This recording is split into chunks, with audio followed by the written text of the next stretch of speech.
Hi, Thrand here. Today we have a very special blade sent to us from Medieval Shoppe. It's the Kukri. It's a beautiful edge here. We've got a nice blade on it. This blade to the Nepalese, Nepal, is a utility weapon. I mean, it is a weapon and it is a tool. This thing can be used to hack wood, build a house, to consecrate a wedding. That's how sacred it is to them. But the design is excellent because you can thrust with it. So it's an excellent combat knife because the angle is just like angled hilts, where it allows you to thrust without extending the wrist to get a straight angle. It acts much like an axe because of the weight of the blade, just like the old falcata. And a matter of fact, we believe that when Alexander moved in that region with the Greeks, that they might have got this from the Khopis or the falcata, the idea for their blade. But to them, this is a sacred edge. They have legends of being able, for a good prosperity for the village, of chopping a head off an ox with it with one blow. Now we know they come in different sizes, but this is a good weight, good hefty blade. It seems to be very good steel. It holds an edge well. It doesn't come extremely sharp. You have to sharpen it yourself. Back in the day, I believe Old Deadliest Warrior even tested this out with a Khukri warrior that were famous as mercenaries. They were hired out. They used to go in and kill people at night, chop heads off, and only so many of the men, so the men would wake up in the morning and see the other men laying there. A lot of things I've heard about this was that this was to stop blood. I believe Deadliest Warrior brought that one up back in the day, from getting on the hand. I've heard all different kinds of things for this. It was to help straighten other edges, because sometimes little blades come with this to help keep your edge up. This one doesn't have that, but it's a nice, affordable model. Sometimes it came with flint and tinder as well, because like I said, it was a utility blade, and it was the actual one that the soldiers used, or the Nepalese army still uses it to this day. And it's still carried in Nepal. But if anybody knows what this is for, other than that, I've heard stuff that they used to cut themselves on it. Like they'd reach up here and cut themselves on it, draw blood for good luck before battle. But I'm not sure. I couldn't pinpoint exactly what this design was for here, but it actually has it. A lot of the new modern reproductions do not.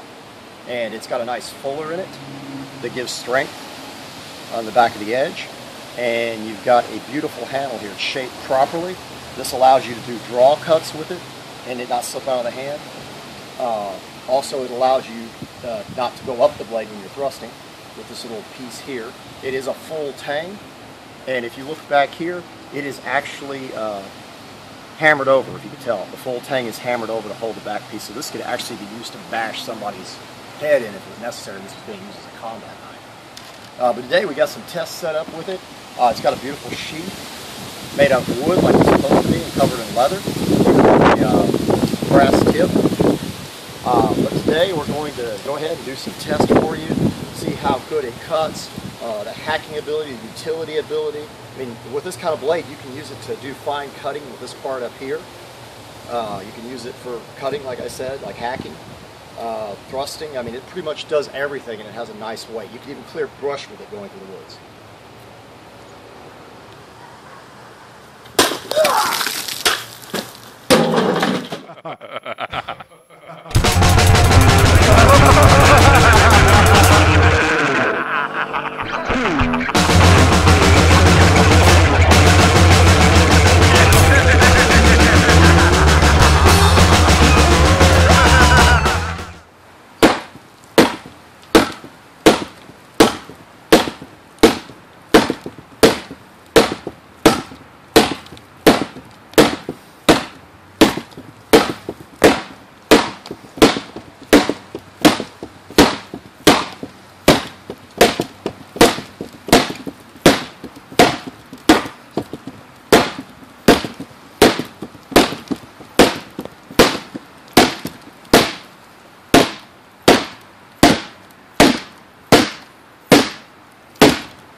We still have an excellent edge, no real damage, still feels sharp, and we just hacked through a 2x4, so as it being a functional blade, I would say yes.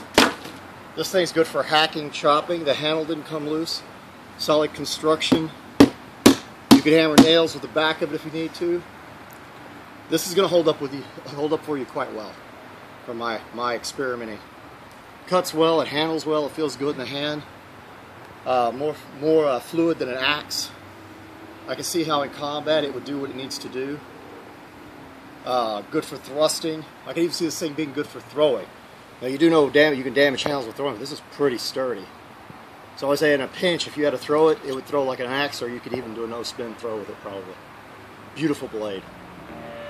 If you enjoyed our video, please like and subscribe. Find us on Facebook at Thrand and Eldgrim's Wall of Remembrance. Help improve our content. Donate at www.patreon.com/Thrand.